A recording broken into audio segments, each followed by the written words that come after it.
জাতীয় দলের জন্য যেদিন থেকে স্বপ্ন দেখা বন্ধ করে দিব, হয়তো ক্রিকেটটা ওইভাবে এনজয় করবো না বা খেলবো না। শুধু টাকার জন্য তো ক্রিকেট খেলাটা ওইভাবে কেউ খেলে না। কতটা অভাগা হলে একজন ক্রিকেটার তার প্রিয় ব্যাট বল উঠিয়ে রাখার কথা বলতে পারে, যার ধ্যান জ্ঞান পুরোটা ক্রিকেট জুড়ে, সে আবু হায়দার রনি এখন অনিশ্চয়তার সাগরে।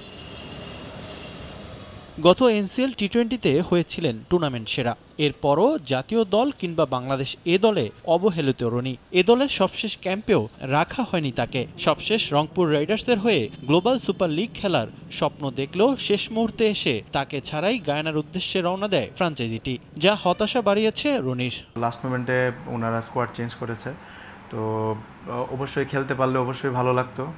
যেহেতু যেতে পারছি না, খারাপ তো লাগবেই স্বাভাবিক, যেহেতু এখনও আমাদের কোনো ডোমেস্টিক খেলা নেই। তো আমার জন্য একটা অপরচুনিটিস ছিল, ওইখানে যদি আমি ভালো করতে পারতাম তাহলে আমার জন্য হয়তো নতুন নতুন অপরচুনিটিসগুলো আসতো।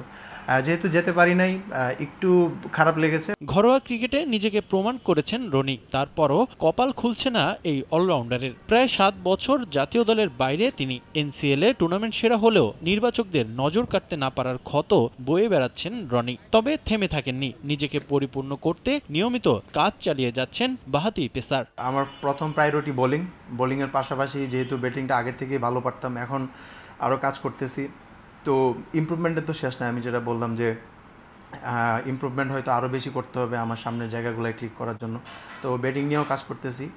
স্পেশালি আমি যে রোলে ব্যাটিং করি বা যে সময়টায় আমার ব্যাটিং করা লাগে, ওইরকম সিচুয়েশান যেরকম আসে ওইভাবেই চেষ্টা করতেছি নিজেকে গ্রো আপ করার। জাতীয় দলে ফেরার স্বপ্ন এখনও উজ্জীবিত রেখেছে তরুণ এই ক্রিকেটারকে। ঘরোয়া লিগের সব আসরে নিজেকে প্রমাণ করে লাল সবুজ জার্সি গায়ে জড়াতে চান Roni. As a professional player আমরা ক্রিকেটটা কিন্তু খেলি আসলে জাতীয় দলে যাতে কামব্যাক করতে পারি বা জাতীয় দলে যাতে খেলতে পারি, এই জন্যই। যারা আমরা স্বপ্ন দেখছি যে আবার ন্যাশনাল টিমে কামব্যাক করবো, তো আমাদেরও আরও ভালো খেলতে হবে।